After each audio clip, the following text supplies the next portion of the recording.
Andito na naman ang inyong chururut at ang vlog na ito ay patungkol sa kamalditahan ng aming landlord na sa tinitirahan kong bahay. Aba, hindi ba naman maldita palayasin ka ba naman sa bahay mo na wala man ng abiso ng 2 buwan o di kaya more than 1 month man lang.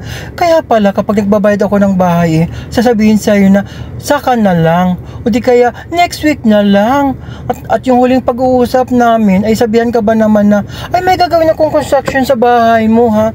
Aba, kapag ganyan makipag-usap sa'yo ang landlord mo o landlady mo, kabahan ka na.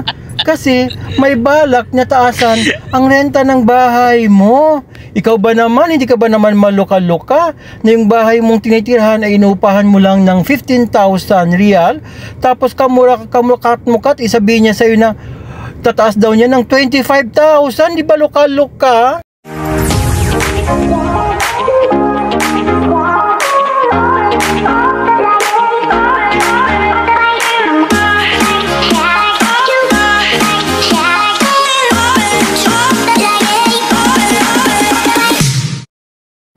Ito yung unang bahay na tiningnan namin ni Sir Jun. So bali, ayan meron siyang CR. Dalawa ang CR niya.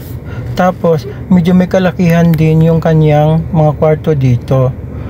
Ayan So ayan yung mga kwarto dito. 1, 2. Meron siyang 3 kwarto. Tapos may kasama ng mga AC yan. So hindi mo na kailangan bumili pa ng AC. Ayan yung kitchen area. Meron na ng exhaust dyan. So naka-design na talaga siya. Pa dyan mo ilalagay ang iyong gasol. O diba? Medyo may kalakihan, diba? Pero syempre dahil maganda nga naman ito, maganda rin ang presyo niya. Bali 45,000 real ito kada taon. Ay aba, kayo nang bahalang mag-convert kung magkano ito sa peso. Para ka nang bumibili ng lote sa Pilipinas, di ba? Di ka ba naman maloka? So Los Valdez, hindi namin kinuha ang bahay na ito at naghanap na naman kami ng iba pa. Ito yung pangalawang bahay na tiningnan namin ni Sir Jun. Okay na sana kasi medyo maganda, maayos. Aba, nung magbayaran na kami, sabi ba naman ay hindi na kami pwede magdala ng pets. Hindi na kami pwede magdala ng mga bisita. O kung sino man daw sa bahay. Aba, sana nagpatayo na lang sila ng kumbento, di ba? Dami nilang ekboreche naman. Ito nang pangatlong bahay na nakita namin ni Sir Jun sa aming pag-iikot. May nakapaskil na mobile number sa harapan ng gate. Sabi ko kay Sir Jun, ito na siguro ang bahay para sa atin kasi maganda ang vibes ko. At maganda rin ang structure ng harapan ng building na ito, parang bago pa siya. Halika na, tawagan mo na at puntahan na natin yung Akari office nito. Baka maunahan na naman tayo ng iba.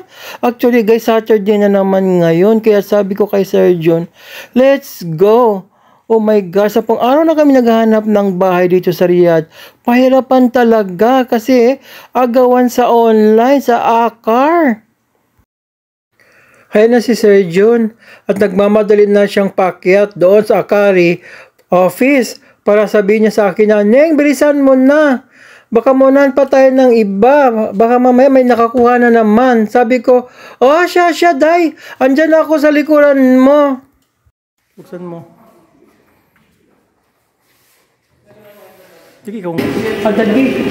May kim close. Feel mo tahada. Sino? Down yan. Down. Not the inside. The gate outside. To open hada, mapiko. The gate? The main gate. Main gate sa Arabic type. Please, Arabic Martin. Please. Alam ba yung door? هذا باب Down. باب هذا Down. Hi.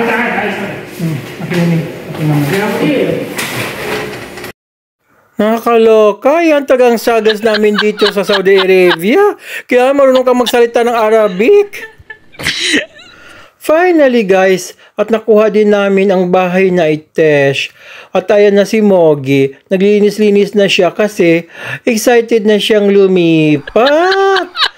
Actually, ang bahay na ito ay nakuha namin ng 36,000 real a year. kasama na yung tubig dyan na 1,000 real dapat yung babayaran sa tubig. Kayo nang bahala mag-calculate kasi sa totoo lang, ang sakit-sakit sa bank. Para ka nang bumili ng lupa doon sa Pilipinas. Alam mo, sige, squidgy, kuskus, lagay ng tubig. Bilisan mo na kasi tatawag ka pa ng truck para kutin yung ating mga gamit doon.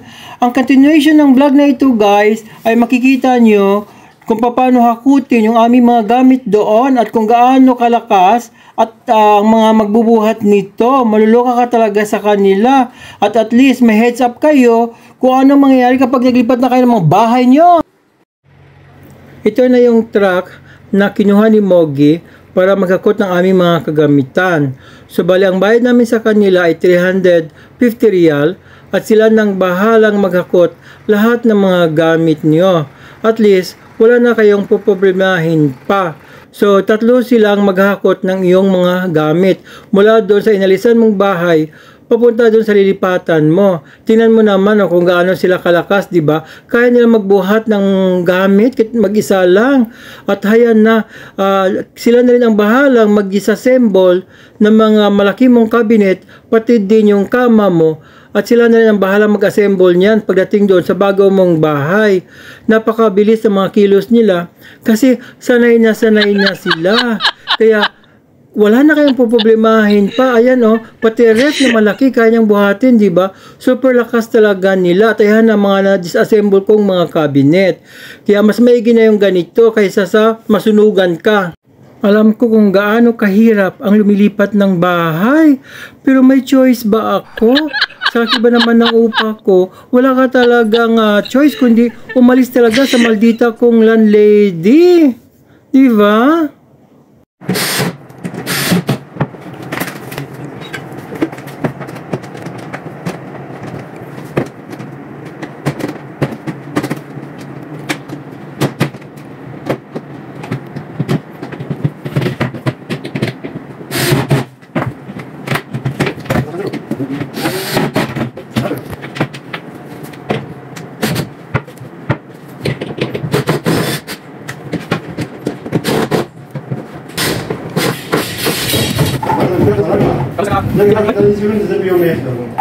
Kamusta ka?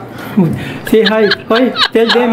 Hoy, tell them if you want some Kamusta ka? Hoy, tell them if you want house kida sim kalam. Yala. If you want home shifting, contact with us. Give your number. No, 05933380180. So your name? Sahil. Sahil, ha? Yeah. Guys, if you need your house to be transferred, you can contact them. They're very good guy.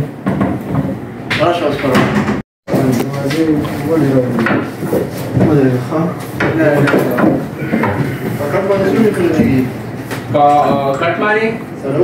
Salor.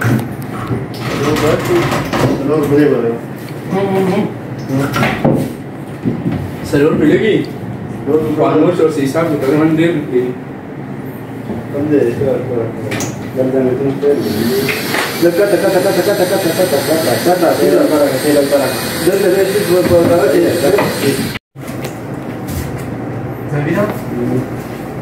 Dice. Súbelo. Dice. La puedes. Súbelo.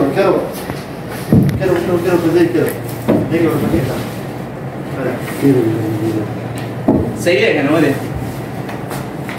हमारा ना देखो बच्चा काटना है ये मैंने शोर पे नहीं कवर है वो खमन दे रही बहुत बाकी कवर हां और मैंने शोर कमरे के अंदर वो कौन है यार दावा राशा देता राशा Potato.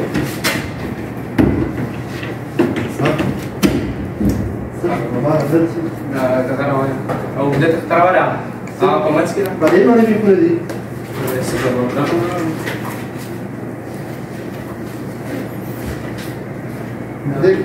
بعدين السيرين اللي يكون يجرا. ده كان تنادي. ولا تصير يومين كده كده دي. دي سايد ولا سايد ده.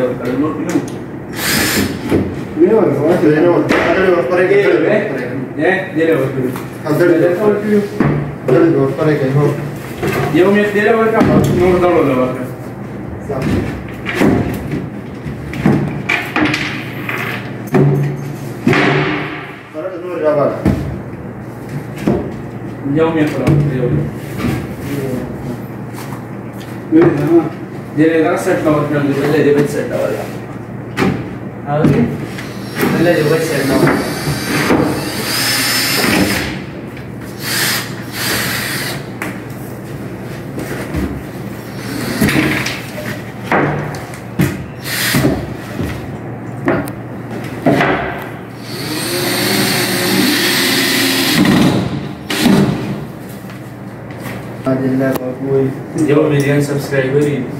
No. Serious.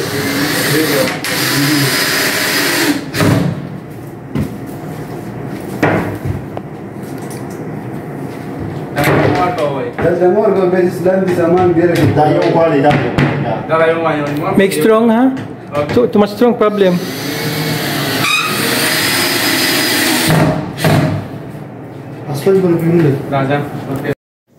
O ayan si Sir Jun, ngayon lang siya dumating at nag-appear dito sa aking vlog. O paano guys, dito ko na siguro tatapusin ang vlog ko sa inyo. Sana nakatulong ito sa inyo na magkaroon kayo ng heads up kapag lumipat na kayo ng bahay o di kaya pag kailangan nyo ang services nila. Alam ko na mahirap talaga ang naglilipat ng bahay at siguro agree sa akin ang aking mga kapwa OFW na simula na nag-increase ng 15% ang tax dito sa Saudi Arabia at nung in-implement na nila ang ijar ba yun? So doon na talaga tumaas ang bahay magmula nung taon na ito. Kaya maloka ka talaga kung gaano ka taas na ang mga renta ng bahay dito, kaya mahirap na magtabi ng pera mo mula sa housing allowance mo, kaya need mo talaga magkaroon talaga ng ka-roommate para at least kahit papaano man lang talaga pababa ang renta mo.